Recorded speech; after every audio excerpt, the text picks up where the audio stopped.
the third-ranked undefeated Texas A&M Aggies travel to a defeated, hungry, angry 20th-ranked LSU Tigers in a game that I think is going to decide Brian Kelly's future at LSU. Maybe the Vanderbilt game already decided that, but LSU is technically still in the playoff hunt.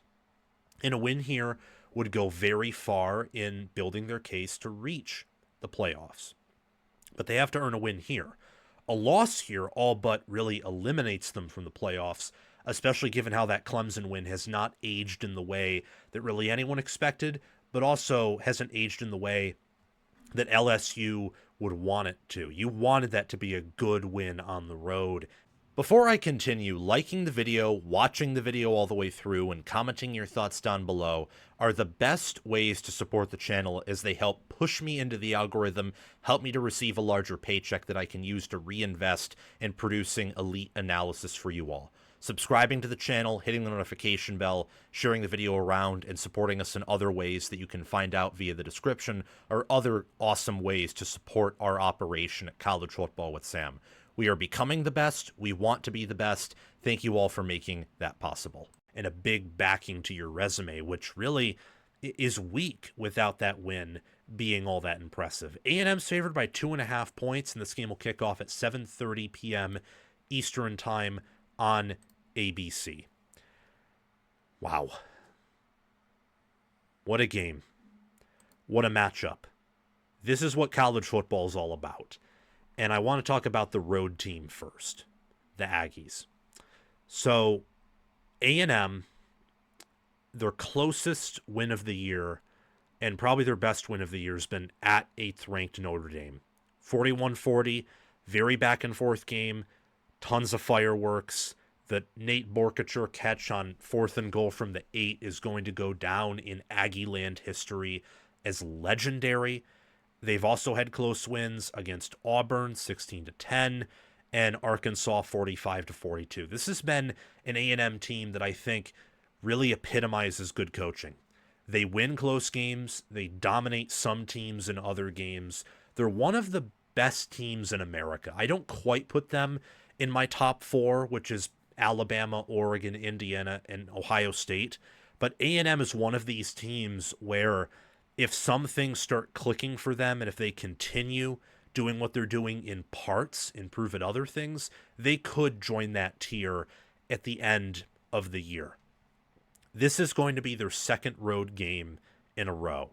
Back-to-back road games are always a tough spot for these teams. For any team, really. They're always a tough spot. So I wonder how A&M is going to handle that.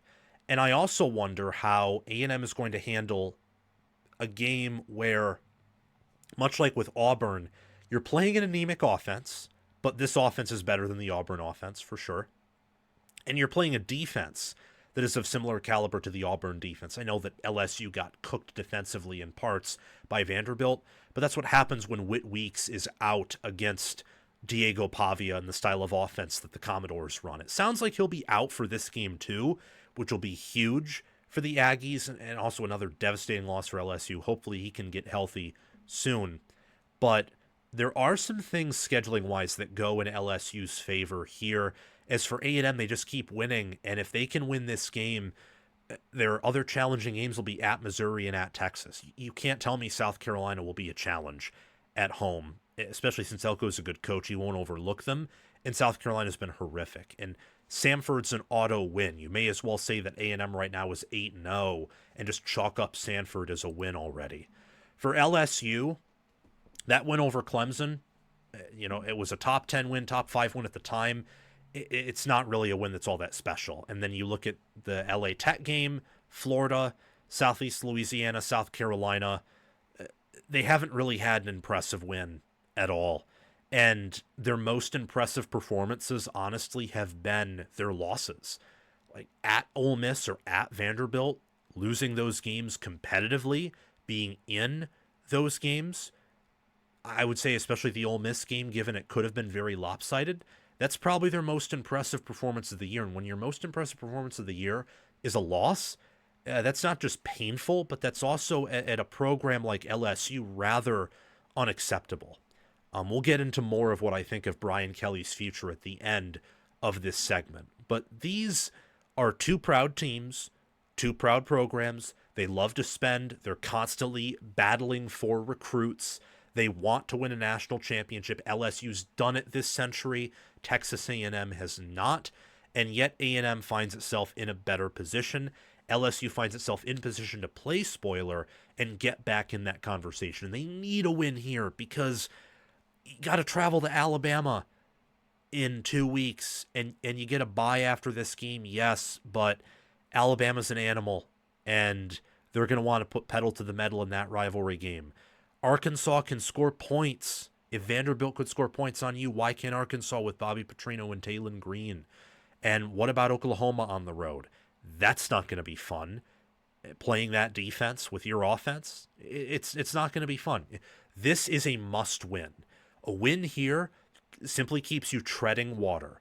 A loss here is like someone snipping a nerve in LSU's spine and their legs don't work anymore. So now they can't tread water. They can only flap with their arms and sink to the bottom and be helpless while doing so. A win here is absolutely necessary. Completely necessary. I believe that A&M's path to victory here relies on Marcel Reed having a similar game he did against Notre Dame and a similar game that he had against Florida, where he was accurate enough and poised enough, was able to get it to Mario Craver and Casey Conception and Nate Borkature to extend drives, play off a good, solid offensive line, and the defense with Cassius Howell, Tareen York, Scooby Williams, the blanket, Will Lee, that they can do enough, just enough, to get some stops, maybe force some turnovers, make LSU play uncomfortably from behind, and force some empty drives, empty calories, which is what LSU's offense is. You're hoping A&M's defense can have a big day. They've had some struggles against better offenses they've played, a la Arkansas, Notre Dame. You're hoping you don't give up 30 points against this anemic LSU offense, which is outside the top 80 in points per play. For LSU, you need this to be ugly. You need it to be a defensive slugfest, and to trust that Nussmeier is healthy enough that he can get it to Brown and Anderson and Tradez Williams and do just enough to, on that final drive, get into field goal range or get into the end zone and you kind of steal one away. That is your path here. Or maybe Reed melts down and you win big, but it's really because of your defense forcing a bunch of turnovers or forcing a bunch of unreal stops and playing out of their mind, which Blake Baker's done that with LSU for really this entire season outside of that Vandy game. Him and that LSU defense have played phenomenally. And again, Whit Weeks being a part of that defense is key. He is their best player there. So I do give Baker and LSU's defense some grace in that Vandy game with him being out. My key problem with LSU here is that I think A&M has more sustainable pathways to win. A&M is better coached. I think they know more of who they are. What is scary about this game is LSU's record at night in Death Valley. But that didn't matter to Alabama last year because Alabama could do plenty of things offensively and LSU was hampered defensively. Well, this year, LSU can do a ton of things defensively, but they are hampered offensively. And I think A&M's defense is good enough to kind of hold them down and put a pillow over them. And that is why I think that, Texas A&M, they're going to win and they're going to cover here. I believe that the Aggies are the better team. They're better coached. And I believe that LSU probably has the better defense here, but I think A&M's offense is light years ahead of what LSU has. Nussmeier would be the better passer and thrower of the football if he were healthy, but he's clearly dealing with something and he has no rushing attack to play off of.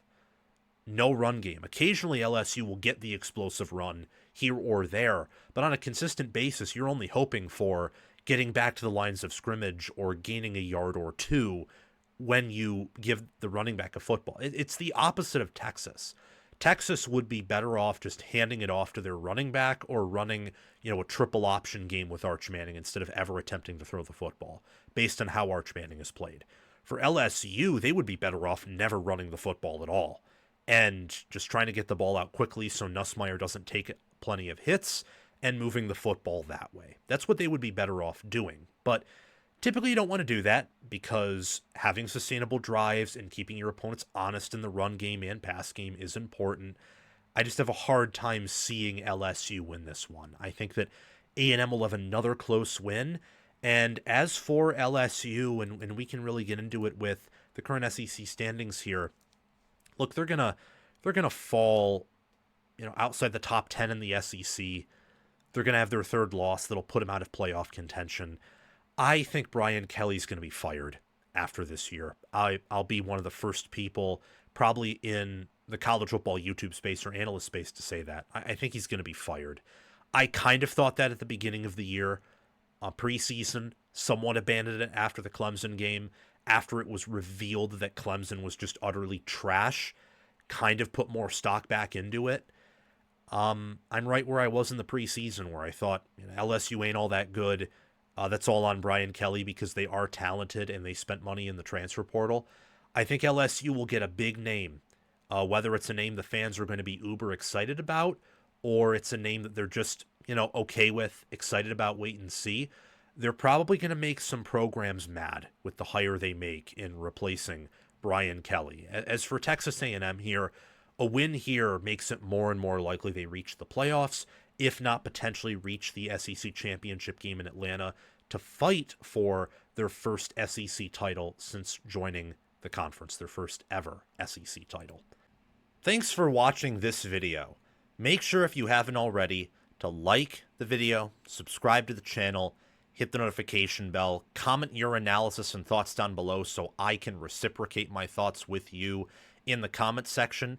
And check out anything on these end screens that are up here, whether it's a recommended video or playlists for teams that I'm talking about in a preview, prediction, or a reaction.